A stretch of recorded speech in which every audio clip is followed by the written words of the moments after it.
Ngayon bibilangin natin ang 5 pinakamalalaking diamond mines sa mundo. Hindi lang ito basta butas sa lupa. Ito ay ilan sa pinakamahal, pinakadelikado at pinakakamanghamanghang operasyon na ginawa ng tao. Pero bago natin ipagpatuloy, ipalike naman ng video na ito. Malaking bagay na ito sa aming mga content creators. Maraming salamat po. Simulan natin sa number 5, ang Argyle Diamond Mine sa Western Australia. Sa loob ng 37 years, may isang minahan sa liblib na bahagi ng Kimberley Region na nakagawa ng mas maraming pink diamonds kaysa sa lahat ng ibang minahan sa mundo. Pinagsama-sama, hindi lang kaunti ang lamang. Halos 90% ng lahat ng pink diamonds na nahukay sa buong mundo ay galing sa iisang lugar. Isang volcanic rock formation sa isang lugar na sobrang liblib. Ganun kalayo na karamihan sa 520 na manggagawa ay kailangang lumipad pa mula sa Perth. Mahigit 2,000 kilometers ang layo. 2 linggo silang nagtatrabaho sa site bago bumalik ulit dahil wala talagang ibang makikita sa paligid. Natuklasan ang Argyle noong 1979 at nagsimula ang full production noong 1983. Sa dami ng output, naging isa ito sa pinakamalaking diamond producer sa mundo. Noong peak year nito, 1994, nakapaglabas ito ng higit 42 million carats ng rough diamonds. Yun ay halos 40% ng buong supply ng mundo sa year na yun. Sa dami pa lang, wala talagang nakalapit pero may catch, halos 95% ng mga diamante dito. Hindi pang jewelry, karamihan ay industrial grade, brown or yellow at mahirap ibenta. Sinubukan pa nga ng Rio Tinto na i-rebrand ang mga ito bilang champagne at cognac diamonds. Pero hindi ganoon kalaki ang naging epekto. Ang talagang hinahanap ng mundo ay ang natitirang maliit na bahagi. Mas mababa sa 1% ng total output, ang pink at red diamonds. Mga batong halos dito lang sa Argyle makikita sa consistent na dami. At ang mas nakakagulat, hanggang ngayon hindi pa rin lubos na naiintindihan kung bakit pink ang mga ito. Sa karamihan ng colored diamonds may dahilan ng kulay. Halimbawa nitrogen para sa dilaw, boron para sa asul. Pero sa Argyle pink diamonds, halos wala silang impurities. Ang kulay ng Argyle pink diamonds ay hindi galing sa impurities. Galing ito sa mismong structure ng bato. Sa sobrang pressure habang nabubuo ito sa ilalim ng lupa, nababago ang ayos ng crystal lattice. At dahil doon, naiiba ang pagdaan ng ilaw sa loob ng diamond. Kaya nagiging pink ang kulay. Ang ganitong kondisyon ay nangyari lang sa Kimberley Region. At sa ngayon halos wala ng ibang lugar sa mundo na may ganitong formation. Pero natapos din ang lahat. Noong November 3, 2020, tuluyan nang isinara ang Argyle Mine. Naubos na ang reserves. Sa loob ng 37 years, nakapaglabas ito ng halos 865 million carats ng diamonds. Pero sa dami ng iyon, kakaunti lang ang tunay na rare. Ilang piraso lang ng vivid pink diamonds bawat taon. At ngayon, iyon na lahat, wala nang darating na bago. Permanenteng sarado na ang supply. Kaya mula noon, tuloy-tuloy ang pagtaas ng presyo. At malamang, hindi na ito bababa pa. Pero para mas maintindihan kung gaano kahirap makuha ang mga diamante dito, kailangan mong isipin ang proseso. Hindi ito basta hinuhukay at tapos na. Ang bawat bato na kinukuha mula sa lupa ay dinadala sa processing plant. Doon, dinudurog ito sa maliliit na piraso hanggang sa halos buhangin na lang. Pagkatapos, ginagamit ang X-ray technology para hanapin ang mga diamond. Kapag may nakita, automatikong pinapaputok ang maliit na jet ng hangin para ihiwalay ang bato. Isipin mo yun, milyon-milyong bato para lang makahanap ng iilang piraso. At sa Argyle, mas mahirap pa. Dahil karamihan sa diamonds dito ay hindi malinaw o makintab. Kailangan pa itong isort, i-classify at i-evaluate isa-isa. At para sa pink diamonds, lalo pang maselan. Dahil kahit maliit na pagkakaiba sa kulay, malaki ang epekto sa halaga. Pero kahit gaano ka-advanced ang technology, hindi pa rin nito pinapadali ang paghahanap ng pinaka-rare na diamonds. Dahil ang mga pink diamonds ay hindi lang bihira, hindi rin predictable kung saan sila eksaktong makikita. Kahit ilang tonelada na ng bato ang nahukay, walang garantiya na may lalabas na high value na piraso. At sa bawat araw ng operasyon, ang gastos ay patuloy na tumataas. Fuel, maintenance, sahod ng mga manggagawa, at ang patuloy na pag-maintain ng equipment sa isang lugar na sobrang layo sa lahat. Kaya sa kabila ng dami ng output, mananatiling risky ang pagmimina dahil hindi lahat ng hinuhukay ay may kapalit na kita. At sa bawat stage ng proseso, may sariling hamon. Dahil hindi lang sapat na makahanap ng diamond, kailangan din itong mapanatiling buo. Ang maling pag-handle, isang maling galaw, pwedeng magdulot ng crack na hindi na maayos. At kapag nangyari iyon, malaki ang ibababa ng halaga nito. Kaya ang bawat piraso, kahit maliit, tinatrato na parang napakahalaga. Dahil sa ilang pagkakataon, yun na ang pinaka-rare na lalabas sa buong araw. At sa huli, ang argyle ay hindi lang naging source ng diamonds. Ito ay naging simbolo ng isang bagay na bihira na kahit sa isang lugar na mukhang walang halaga, maaaring may nakatagong bagay na babago sa buong industriya. At sa dami ng nangyari sa loob ng halos 4 na dekada, isang bagay ang malinaw. Hindi lahat ng minahan ay nag-iiwan ng ganitong epekto. At hindi lahat ng natuklasan ay kayang baguhin ng buong industriya. Number 4 ang Mir Mine sa Eastern Siberia. May isang bayan na umiiral para sa iisang dahilan lang, ang Mirny, sa gitna ng Eastern Siberia, isang lugar kung saan ang taglamig ay umaabot ng 7 months at ang temperatura ay bumabagsak hanggang negative 60 degrees Celsius. Dito ang lupa ay permanenteng nagyayelo at ang mga gusali ay kailangang itayo sa ibabaw ng poste para hindi matunaw ang permafrost sa ilalim. Sa gitna ng lugar na ito, may isang napakalaking butas sa lupa, 525 meters ang lalim at 1.2 kilometers ang lapad. Isa ito sa pinakamalalaking man-made holes sa mundo. Kapag tiningnan mula sa himpapawid, halos sakop nito ang buong paligid. Ang mga gusali sa gilid mukhang maliliit at halos hindi bagay sa laki ng hukay. Parang hindi dapat ito umiiral. Nagsimula ang kwento noong 1955, panahon ng Soviet Union matapos ang World War II. Kailangan nila ng industrial diamonds para sa muling pagbangon ng industriya. Kaya nagpadala sila ng grupo ng geologists sa Yakutia. Doon nila natuklasan ang kimberlite, isang uri ng volcanic rock na nagdadala ng diamonds mula sa ilalim ng mantle ng Earth. Dahil sa discovery na ito, ginawaran sila ng Lenin Prize, isa sa pinakamataas na parangal noon. At noong 1957, nagsimula ang pagmimina sa isang lugar na halos imposible pagtrabahuan. Ang permafrost sa Mir Mine ay halos imposible hukayin gamit ang normal na kagamitan. Kaya gumamit sila ng jet engines para tunawin ang lupa. At kapag hindi sapat iyon, dinamita ang ginamit. Sa maikling panahon ng tag-init, nagiging putik ang lupa. Sa taglamig naman, sobrang lamig na nababasag ang gulong ng sasakyan, pati bakal. Kahit ang langis, nagyayelo. Pero kahit ganoon, naitayo ang minahan. Sa peak nito, nakakapaglabas ito ng higit 10 million carats ng diamonds kada taon. At malaking bahagi nito ay gem quality. Para sa De Beers, malaking problema ito. Matagal nilang kinontrol ang global diamond supply para mapanatiling mataas ang presyo. Pero biglang pumasok ang Soviet Union at naglabas ng maraming high-quality diamonds sa merkado. Para maiwasan ang pagbagsak ng presyo, napilitan ang De Beers na bumili ng malaking dami ng Russian diamonds. Hindi para ibenta, kundi para hindi ito makarating sa open market. At malinaw, alam ng Soviets ang ginagawa nila. Noong 2001, isinara ang open pit operations. Noong 2009, nagpatuloy ang pagmimina sa ilalim ng lupa. Pero noong 2017, nagkaroon ng pagbaha sa underground mine. Mahigit 140 na manggagawa ang natrap. Karamihan ay nailigtas, pero may ilan na hindi na nakabalik.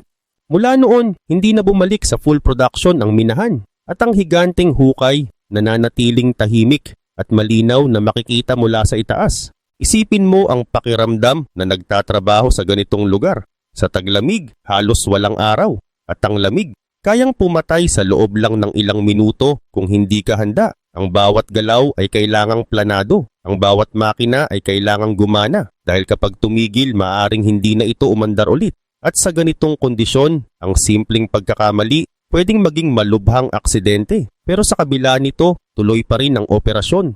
Dahil ang halaga ng nasa ilalim ng lupa, masyadong mahal para iwanan. At hindi lang lamig ang kalaban dito, kundi pati ang laki ng hukay. Dahil sa sobrang lalim ng Mir Mine, may mga pagkakataon na nagkakaroon ng air current sa loob nito.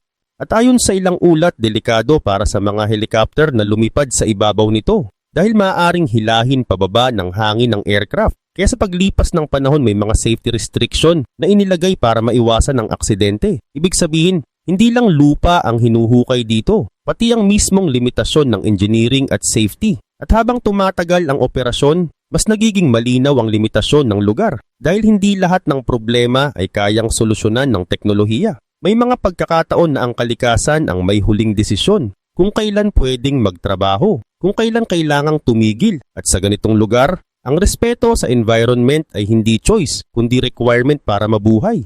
At habang nakatayo ang higanting hukay na ito, nananatili itong paalala na may mga bagay na kayang gawin ng tao kahit sa mga lugar na halos imposibleng tirhan. At sa gitna ng malamig at halos walang katapusang lupa ng Siberia, may isang paalala na nananatili na kahit sa pinakamahirap na kondisyon, may mga bagay pa rin kayang makuha kung sapat ang tiyaga. Number 3, ang Udachny Mine sa Russia. Ang pangalan nito ay ibig sabihin lucky. At sa dami ng laman nito parang bagay nga ang pangalan. Matatagpuan ito sa Sakha Republic sa hilagang silangang Russia sa ibabaw ng Arctic Circle. May tinatayang 164 million carats ng diamond reserves dito. Isa ito sa pinakamalalaking deposito ng diamond na natuklasan sa mundo. Sa lalim nito, umaabot ang open pit hanggang 630 meters. Noon isa ito sa pinakamalalalim na open pit mines sa buong mundo. Hindi lang sa diamonds, kundi sa lahat ng mineral. At ang scale nito, mahirap i-imagine. Kung titingnan mo mula sa itaas, ang mga track sa ilalim, mukha lang silang maliliit na insekto.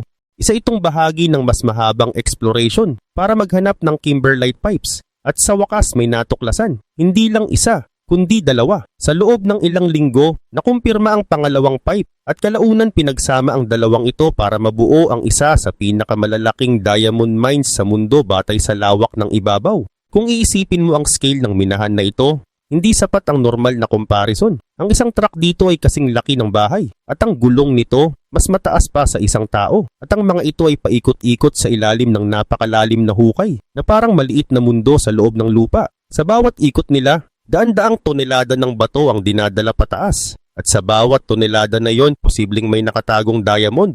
At habang lumalalim ang hukay, mas nagiging komplikado ang operasyon dahil hindi lang simpleng paghuhukay ang ginagawa. Kailangan ding kontrolin ang stability ng lupa. Siguraduhin na hindi guguho ang gilid ng minahan at bantayan ang bawat layer ng bato dahil bawat isa ay may ibang katangian. May malambot, may matigas at may biglang pwedeng bumigay. Kaya bawat galaw ng makina may kasamang kalkulasyon. Hindi lang lakas kundi precision. At sa bawat araw ng operasyon, may isang bagay na paulit-ulit na sinusubukan. Efficiency. Paano mapapabilis ang proseso nang hindi sinasakripisyo ang safety? Paano mapapalaki ang output nang hindi lumalaki ang risk? At sa ganitong scale, kahit maliit na pagbabago, may malaking epekto sa resulta. Sa ganitong scale, hindi mo na lang sinusukat ang laki ng minahan. Sinusukat mo na rin kung hanggang saan ang kaya ng tao. At habang tinitingnan mo ang laki ng operasyon na ito, madaling makalimutan kung gaano karaming hakbang ang kailangan para makarating sa puntong ito. Number 2, ang Orapa Mine sa Botswana. Ang Orapa ay nangangahulugang resting place of lions sa Setswana. Noong 1967, wala halos kahit ano sa lugar na yon. Matatagpuan ito mga 240 kilometers mula sa pinakamalapit na malaking bayan. At noong panahong iyon, ang Botswana ay isa sa pinakamahirap na bansa sa mundo. Ang average na kita ng bawat tao ay nasa $80 kada taon.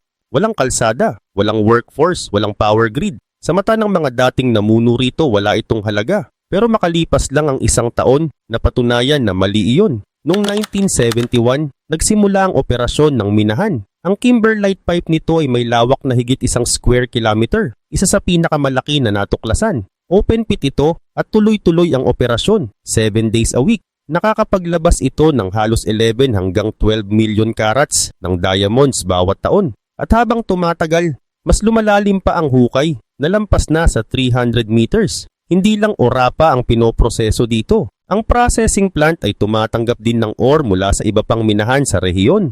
Ang nagpapatakbo nito ay ang Debswana, isang partnership na 50-50 sa pagitan ng De Beers at ng gobyerno ng Botswana.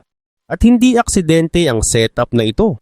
Noong unang lumapit ang De Beers sa gobyerno ng Botswana noong 1960s, bata pa ang bansa at halos walang kapangyarihan sa global market. Pero ang sumunod ay isang pambihirang pagbabago. Ang kita mula sa diamonds, mula Orapa at iba pang minahan, ginamit para magtayo ng mga paaralan, kalsada, ospital at universidad. Sa loob ng isang henerasyon, ang Botswana ay umangat mula sa pagiging isa sa pinakamahirap na bansa patungo sa isang middle-income country. Noong 2019, ang diamonds ay bumubuo ng mga 85% ng export earnings ng bansa at halos 1/4 ng buong ekonomiya nito. Minsan nagsisimula ang lahat sa simpleng paglalakad lang sa disyerto. Noong 1967, may isang geologist na nakakita lang ng mga batong may tamang kulay. At mula roon, nagsimula ang isang pagbabago na babago sa buong bansa.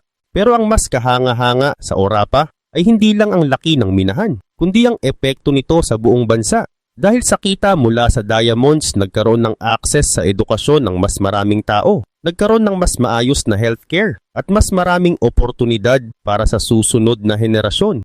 Ibig sabihin, ang bawat bato na nahuhukay dito may katumbas na pagbabago sa buhay ng isang tao. At sa likod ng pag-unlad na ito, may isang bagay na mahalaga, pamamahala. Dahil hindi lahat ng bansang may natural resources ay nagiging matagumpay. Sa maraming lugar sa mundo, ang yaman sa lupa ay nagiging sanhi pa ng problema. Pero sa kaso ng Botswana, naging iba ang direksyon. Dahil ginamit ang kita para sa pangmatagalang pag-unlad, hindi lang para sa panandaliang kita. Ibig sabihin, hindi lang ang yaman ang mahalaga, kundi kung paano ito ginagamit. At habang lumalaki ang industriya, mas nagiging mahalaga ang balanse. Dahil hindi pwedeng puro extraction lang.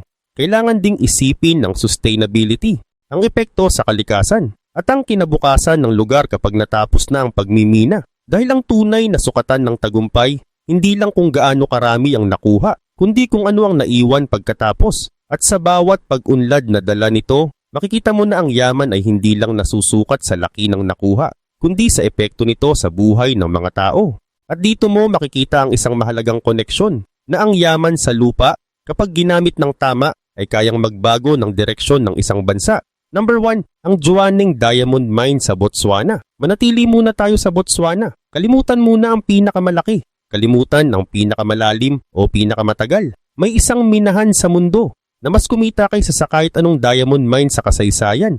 Mas mataas ang halaga per square meter, per karat, per tonelada ng bato kaysa sa iba. Matatagpuan ito sa Kalahari Desert, mga 170 kilometers mula sa kabisera na Gaborone. At eksakto itong nakapwesto sa tagpuan ng 3 kimberlite pipes. 3 source ng ilan sa pinakamataas na kalidad ng diamonds na natuklasan sa mundo. Ang pangalan nito ay Jwaneng at ang ibig sabihin nito sa Setswana ay place of small stones. Pero kung tutuusin, napakaliit na understatement iyon. Natuklasan ito noong 1972 at nakumpirma noong 1973. Inabot ng 9 years bago ito tuluyang maihanda at mapatakbo. Noong August 1982, opisyal itong binuksan. Isang proyekto na kalaunan ay magiging isa sa pinakakumikitang minahan sa kasaysayan. Sa loob ng 4 na dekada, tinatayang nakalikha ito ng mga $96 billion na halaga ng diamonds. Isang minahan lang. At hanggang ngayon malaking bahagi pa rin ito ng kita ng industriya sa bansa. Umaabot ng 60 hanggang 70% ng total revenue. Mas mahal ang bawat karat mula rito kumpara sa karamihan ng ibang minahan sa mundo. At ang dahilan, kalidad. Dahil sa 3 kimberlite pipes na nagsasama sa lugar na ito, mas mataas ang chance na makakuha ng malalaki at high-grade na gemstones.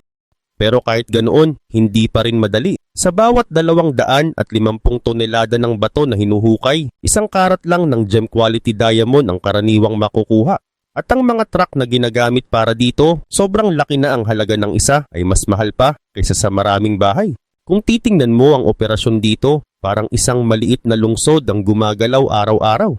May schedule ang bawat truck, may sistema ang bawat proseso, at kontrolado ang bawat galaw. Walang pwedeng maging random. Dahil sa laki ng operasyon, kahit maliit na delay pwedeng magdulot ng malaking epekto. Kaya lahat ay planado, mula extraction hanggang processing hanggang distribution. Sa unang tingin parang sobrang baba ng ratio na yun. 1 karat lang sa bawat 250 tons ng bato. At habang tumatagal, lalo pang nagiging mahalaga ang efficiency. Dahil habang lumalalim ang minahan, mas tumataas ang gastos. Mas mahirap kunin ang bawat bato. Mas matagal ang bawat proseso. Kaya ang bawat improvement sa system, kahit maliit, may malaking epekto sa kabuuang operasyon. Pero may dahilan kung bakit hindi iyon problema. Dahil ang 1 karat mula sa Jwaneng, mas mahal kaysa sa karamihan ng diamonds mula sa ibang minahan. Noong 2023, nakapaglabas ang Jwaneng ng halos 13.3 million carats. Ang open pit nito ngayon ay lampas na sa 450 meters ang lalim. At may expansion project na tinatawag na Cat9 na magpapahaba ng operasyon nito hanggang at least 2035. Hindi lang iyon. Noong 2024, naaprubahan ng isang underground expansion na nagkakahalaga ng $1 bilyong. Dahil dito mas lalalim pa ang minahan. hanggang sa 816 meters at inaasahang magdadagdag ito ng mga 20 bilyong dolyar sa ekonomiya ng Botswana. Pero higit sa numero, ang kwento ng Jwaneng ay kwento ng pagbabago. Noong 1966, ang Botswana ay isa sa pinakamahirap na bansa sa mundo. Halos walang infrastructure, walang kilalang yaman, at karamihan ng tao ay umaasa lang sa simpleng pagsasaka. Ngayon, ang diamonds ang pundasyon ng isa sa pinaka-stable at mabilis lumago na ekonomiya sa Sub-Saharan Africa. Ang mismong minahan ay may sariling ospital, paaralan at airport. At ang bayan na nakapaligid dito, ang Jwaneng, hindi iiral kung wala ang minahan. At dito nagtatagpo ang lahat, ang scale, ang halaga, at ang epekto sa iisang lugar na patuloy pa ring gumagalaw hanggang ngayon. At sa puntong ito, hindi mo na lang nakikita ang isang minahan. Nakikita mo ang resulta ng mga desisyon na ginawa sa loob ng maraming taon. Mga desisyong unti-unting bumuo sa kung ano ang narito ngayon. Ayon kay Festus Mogay, ang bawat pagbili ng diamond ay katumbas ng pagkain sa mesa, mas maayos na pamumuhay, mas magandang healthcare, malinis na tubig, at mas maraming kalsada na nag-uugnay sa mga komunidad. At ayon naman kay Harry Oppenheimer, ang pagtuklas ng Jwaneng ay isa sa pinakamahalagang discovery sa kasaysayan ng diamond industry. Hindi ito eksaherasyon. Kung ang Kimberley ang nagbigay ng pangalan at simula ng industriya, ang Jwaneng naman ang naging pinakamahalaga at pinakakumikitang source sa modernong panahon. Isang lugar na tinawag na Place of Small Stones, pero nagbigay ng halos $96 billion at patuloy pa ring lumilikha ng yaman hanggang ngayon. Pero kahit gaano kalaki ang kita, hindi pa rin nito binabago ang isang simpleng katotohanan na sa likod ng bawat diamond ay napakaraming trabaho, napakaraming oras at napakaraming resources. Ang bawat piraso ay dumaan sa mahabang proseso mula sa ilalim ng lupa hanggang sa kamay ng tao at sa bawat hakbang may kasamang effort na hindi agad nakikita. At sa puntong ito, makikita mo ang buong larawan. Hindi lang ito tungkol sa isang minahan, kundi sa isang sistema, isang network ng tao, makina at desisyon na sabay-sabay gumagalaw para sa iisang layunin. At sa bawat bahagi nito, may papel ang bawat detalye. Walang maliit, walang halaga. Dahil sa ganitong level ng operasyon, lahat ay may epekto. Ngayon kung titignan mo ang kabuuan, ang pagmimina ng diamonds ay hindi lang tungkol sa yaman. Ito ay tungkol sa scale ng kakayahan ng tao. Kung gaano kalalim ang kaya nating abutin, kung gaano kalayo ang kaya nating puntahan, at kung gaano karami ang kaya nating gawin para sa isang bagay na may halaga. At sa bawat minahan na nakita natin, may iisang bagay na pare-pareho. Hindi madali ang proseso, hindi simple ang operasyon, at hindi maliit ang sakripisyo. Pero sa huli, ito ang dahilan kung bakit ang isang maliit na bato ay nagiging isa sa pinakamahalagang bagay sa mundo. At kung iisipin mo, ang mga minahang ito ay parang mga test ng kakayahan ng tao. Kung gaano kalalim ang kaya nating hukayin, kung gaano katagal ang kaya nating maghintay, at kung gaano kalaki ang kaya nating i-risk para sa isang bagay na may halaga. Dahil sa huli, ang diamonds ay hindi lang basta bato. Ito ay simbolo ng kung ano ang kaya nating gawin kapag may sapat na dahilan. Sa bawat pagtingin sa isang diamond, bihira nating isipin kung saan ito nanggaling, kung gaano kalalim ang hinukay, kung gaano kahirap ang dinaanan. Pero sa likod ng bawat kislap, may kwento ng lupa, oras at tao na sabay-sabay nagtrabaho para mabuo ito. At sa bawat desisyon, mula paghuhukay hanggang pagproseso hanggang pagdadala sa merkado, may mga taong naglaan ng oras, pagod at kakayahan. Sa simpleng bagay na hawak natin, dala nito ang buong prosesong yun. At sa bawat pagdaan ng panahon, mananatili ang mga bakas ng mga minahang ito, hindi lang sa lupa, kundi sa kwento ng kung ano ang kaya nating gawin bilang tao.